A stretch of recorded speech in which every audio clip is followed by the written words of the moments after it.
Mais tout le monde n'a retenu qu'une seule chose de cette histoire. Mouchoir ou cocaïne?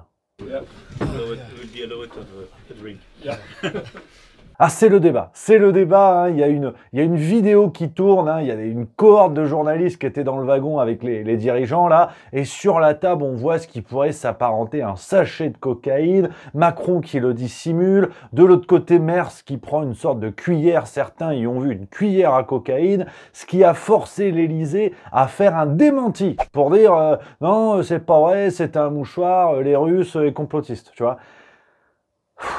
Instant coup de gueule. Maintenant, ça va chier.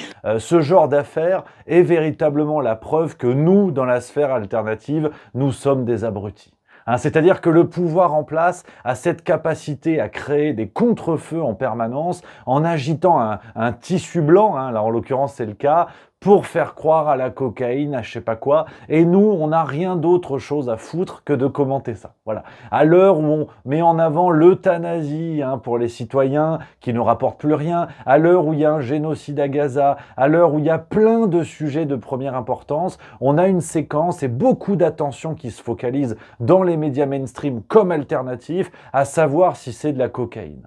Est-ce que franchement, on n'a pas autre chose à foutre que de prouver que Macron prend de la drogue? Sincèrement. Hein, je vous rappelle la déclaration de cette députée RN qui avait évoqué la consommation de substances psychotropes d'Emmanuel Macron. Regardez. Consensus et nombre de dirigeants européens se sont élevés et sont totalement effarés par la prise de position du président français, dont on a l'impression qu'il est en permanence sous certaines substances. Cette personne n'a jamais été attaquée en diffamation. On sait depuis 2017 que dans le QG de campagne, et c'est Marc Andevelde qui l'avait révélé, dans le QG de campagne de En Marche à l'époque, circulait la cocaïne à outrance à tel point qu'ils avaient dû faire une règle pour éviter. Bref, est-ce qu'on n'a pas autre chose à foutre que de se focaliser sur ce que le système met devant nos yeux pour qu'on détourne notre attention? Parce que là, on a passé une semaine à savoir si c'était mouchoir ou cocaïne, dans un raisonnement qui n'a aucun sens, parce que si c'est vraiment de la cocaïne, ben on le savait déjà, et si ça en est pas, ben en fait on n'en a rien à foutre. Donc c'est une affaire qui n'a